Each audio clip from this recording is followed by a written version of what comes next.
long time ago, there is a lady who experienced painful life, like all curse befall upon her. To begin with, physically she's not well endowed, nor smart or have special ability. A black sheep of the family, yet she loves them dearly and all her dream is to give them a better life. Yet as she grew old, she found herself succumb to her own accord, bad decisions everywhere, mistakes and allowed self to be used by others. Even how much she tries to changes, to fight, to avoid things, somehow she find herself in not so good situations. Then when her parents died, she felt empty. Filled with hatred, guilt, sadness, self-blame, hopelessness, and negative thoughts, she gave in totally to nothingness. What doesn't change is her loves to nature and climbing trees, so every time she's sad and hopeless, she go to the forest and cry. One day, at the forest, the guardian deity of the place shows up, seeing the girl mumbling, wanting to die.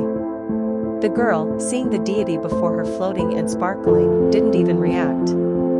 "Oh my daughter, I've seen that you come here often. If there is something I can help you with, say the word and I grant it for you," said the deity. The girl just looked at the deity, with those empty eyes. "Kill me, painfully. I want my last breath of pain and peace," she responds in a faint voice. The deity was surprised to an unusual wish, but seeing the girl's state she accepted. In exchange she will give her energy to the forest. Without any hesitation, the girl agreed. The deity touched her cheeks and she beamed in bright green light. Tree trunks crawl at the young girl flesh, enveloping her body and sucking her life energy. Not a single scream nor whimper, she shut her lips tight. She just leaned on the tree and let a faint smile, as the trunk succumbed her whole. After the light vanished, the deity disappeared, only a wooden statue left. From then on, the forest becomes sacred place, and being called Ymira, the name of the young girl. After many years, a kingdom arose near the forest. One day, the second prince went to hunt in the said forest, and saw the statue up to the tree. The general told him the story. The prince was touched and felt pity for her. The next day, he went to hunt alone. While following a deer, he realized he's in the area where the statue was. He climbed the tree and sat close to the statue. He looked at it for a long time, then he's talking to it like he'd been heard. It already night when the prince go back to the kingdom.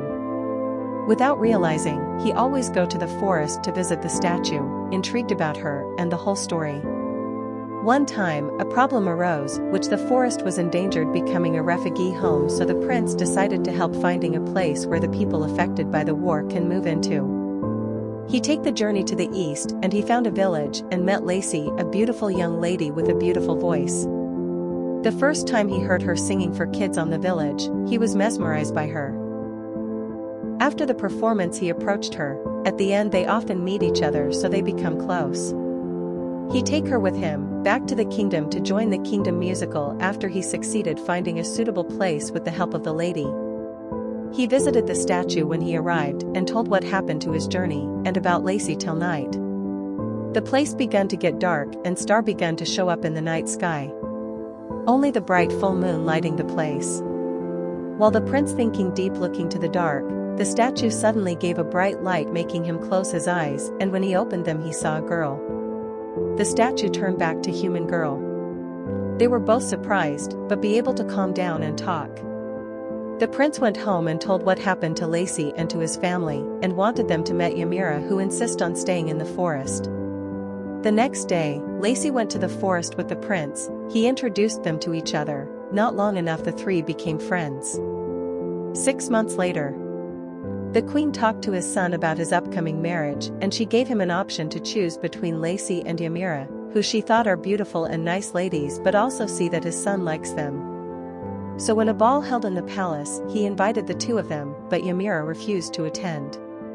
At the ball, somewhere in the garden, the prince confessed to Lacey, but got rejected because Lacey and the prince's brother have relationship and he's aware of it. On the other hand, the guardian deity show up to Ymira telling that she needed to go in the ball, but she refused and berate her for not granting her wish completely.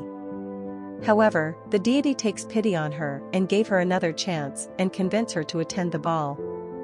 Then the deity dressed her a beautiful green gown and arranged her hair with a pin-like tree branch, which is a gift to Ymira. The deity snapped her finger and she's already at the ball. Ymira got everyone attention and the prince surprised seeing her, but he goes and offer his hand that she just accepted.